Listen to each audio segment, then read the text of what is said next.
So I get asked all the time, what is the best camera to start a YouTube channel? Or what's the best camera for vlogging? And my answer is usually pretty much the same every time. What kind of phone do you have? Just hit record. Just start recording. But is that the right answer to be giving them? Phones today, the cameras are just absolutely incredible. Whether it's ultra wide, slow motion, main camera, zooming in with telephoto. But I know with at least me personally, I get distracted easily, and that's why I don't use my phone for a whole lot of things. They are perfectly capable, but a lot of distractions, notifications, Instagram, all those things. So today, we're making the video that nobody asked for. We're comparing the S24 Ultra with the DJI Pocket 3 and the Action 4. Now, originally this video was just going to be between the S24 Ultra and the Pocket 3, because they're more similar than not. You know, the action cameras, they got a fixed focal. Now the action cameras, they got no autofocus or fixed focus, but the stabilization is great. A lot of people use action cameras for vlogging, so we threw that one in the mix. So all three cameras, we're going to be recording internal audio. I do have the DJI Mic 2 recording externally, but we're going to be recording internal audio on all three. All three cameras are set to automatic exposure, automatic ISO, everything automatic. Like if you pulled it out of the box and just hit record. If the river's low enough, we're going to go check out a waterfall. But I just thought it'd be a nice.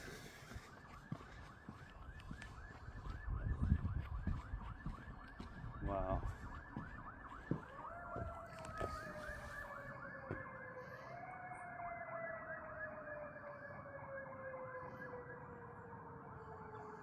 Yeah, it's pretty calm. You can check it out.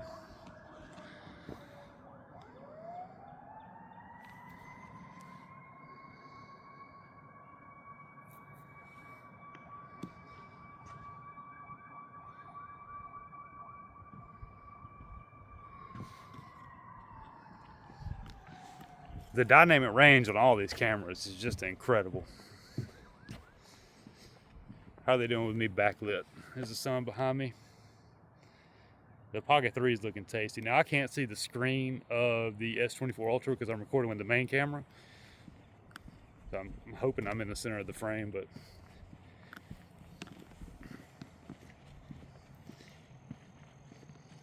one problem that I've always had with using the action cameras, and I guess cell phones too in some cases, is just the extremely wide field of view. It just looks like an action camera. You know, if you're trying to be cinematic in any way, then it's hard to achieve that when you're shooting with a 11mm full frame equivalent. Now I figure we'll just break this down into different categories. So we'll go field of view, we'll do a stabilization test, we'll do a slow motion test. I guess we'll do a backlight test too, because that sun is beaming right behind me. Here we go, let's do this. Is that better? It's hard for me not to recommend the Pocket 3 to anybody though. That has been my favorite camera I have bought in a long time. And that's including my R6 Mark II, which is a phenomenal camera. But as far as versatility, you just cannot beat it with the Pocket 3. Every shot is gonna be stable. Look here, let's do this. I got this big backpack on. So we'll go ahead and just do a little bit of stability test now. One thing about the S24 Ultra, now it does have optical image stabilization, and it's got awesome electronic stabilization. I think they call it super steady, but you can't do it in 4K. You can only get 1440p because it's going to crop in significantly whenever you do it. So this is with super steady off, and then we'll turn super steady on so you can get a difference. So we got rock steady plus on the Action 4. We got the 3-axis gimbal on the Pocket 3, and then we got just the optical image stabilization on the S24 Ultra. So here we go. Let's run it out.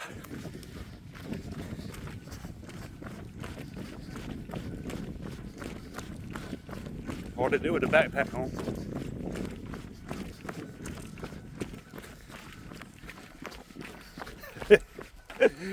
I'm not a runner, y'all.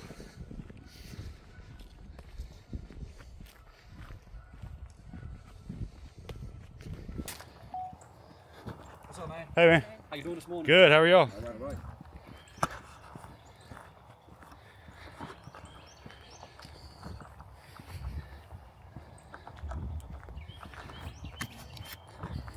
Alright, so now we got Super Steady turned on with the S24 Ultra, and like I said, you won't be able to achieve 4K with that because it crops in so much that you're going to be reduced to 1440p. But it's almost worth it because it's one of the best image stabilizations I've seen on a smartphone. So here, we'll give it a little jog.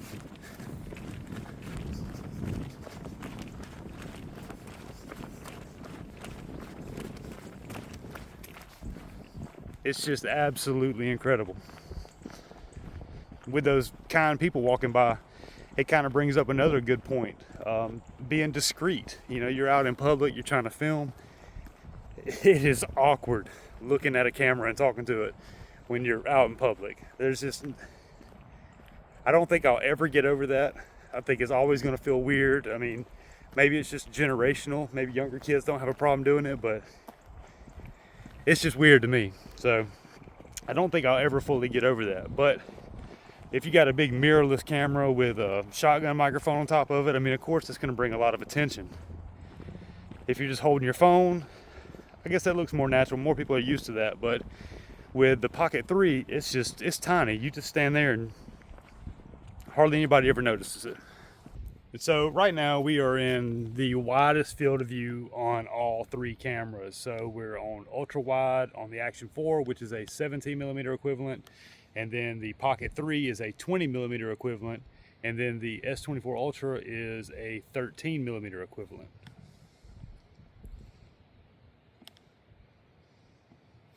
As you can see, a nice big wide field of view. You can see a lot of things going on behind me. Personally, I prefer the 20mm equivalent. It's just more cinematic. When you get into those wide fields of view, it just looks like a smartphone or an action cam. And the Pocket 3 does a great job of making it look not so much like an action cam. Now, believe it or not, image quality is not the most important thing when it comes to making these videos. By far, the most important thing that you can have in any video is good audio. Now, I have used the built-in audio for the Action 4 and the Pocket 3 on numerous videos. They all work extremely, extremely well. You know, and it just comes down to, you know, the easier it is to make a video, the more likely you are to make a video. And once you start adding in things like recorders and microphones and ND filters and things like that, it just becomes so complicated that a lot of people just don't have the know-how or the want to go out and make videos. And if there's anything that can make it easier for someone to get out there and create content, I'm all for it. And so that is probably the biggest improvement that any of these cameras have made over the years, is just the built-in audio. The microphone capabilities have come so far with each of these that it just makes it easier for people to create content. Now, are you going to go make a Hollywood blockbuster on any of these? No, not at all. But if you're just trying to get a nice family vlog or capture a vacation or just do, you know, talking head stuff like this for YouTube, then each one of these are a great viable option. You know, the cell phone,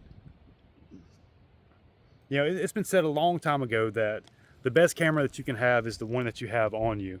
And most people are going to have a cell phone on them. I say most people, everyone's going to have a phone on them with some kind of camera on it.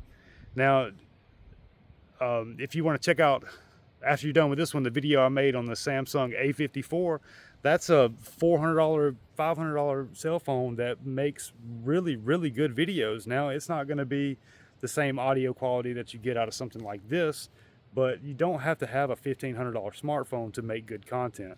Now, you don't go buy a $100 track phone and expect to get results like this either. I'm all for making it easier. And as someone that has, you know, a Canon R6 Mark II and then these three cameras here, it's easy for me to say that gear doesn't matter. But it does matter. It matters in the fact that, is it easy to make? Does it produce good quality image and audio? And is it fun to use? And some cameras are just not fun to use. I will say though, if you have the budget for it, the Pocket 3 has been by far one of my favorite cameras I've bought in a long time. And that's even comparing it to the Canon R6 Mark II. Now this camera is amazing in every way. Low light, 4K video, it shoots 120 frames per second. It's amazing. But the Pocket 3 by far is my favorite, and it's my most used, and it's just easy to put it in your pocket and take off. And if you need to record something, it's got good audio, it's good stabilization.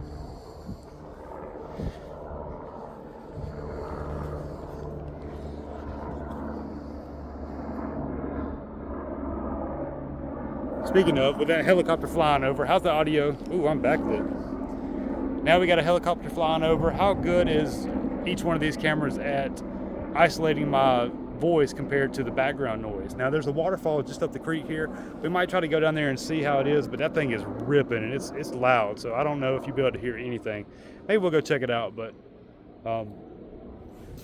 yep, the best camera to have is the one that you have on you. Now we're going to test the low light capabilities of all three of these cameras. We're on the 1X main camera on the S24 Ultra, and all three are recording in 4K 30 with auto ISO across all three. With both DJIs, it's from 50 to 3200, and I'm really expecting the Pocket 3 to prevail on all of this because it's not using that electronic image stabilization, and so the frame rate should maintain throughout the entire image. We'll cut through here where it gets a little bit darker. Matter of fact, we'll make a loop all the way around and we'll hit some stairs and stuff too to see how that stabilization does.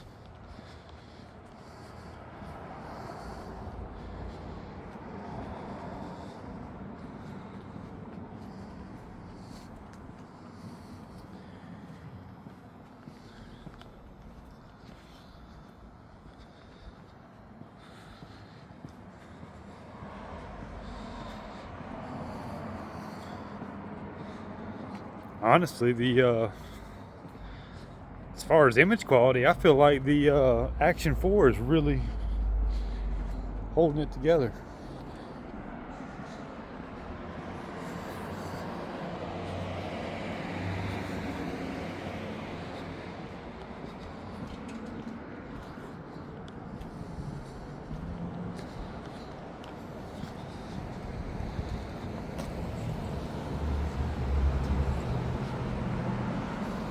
See how it does.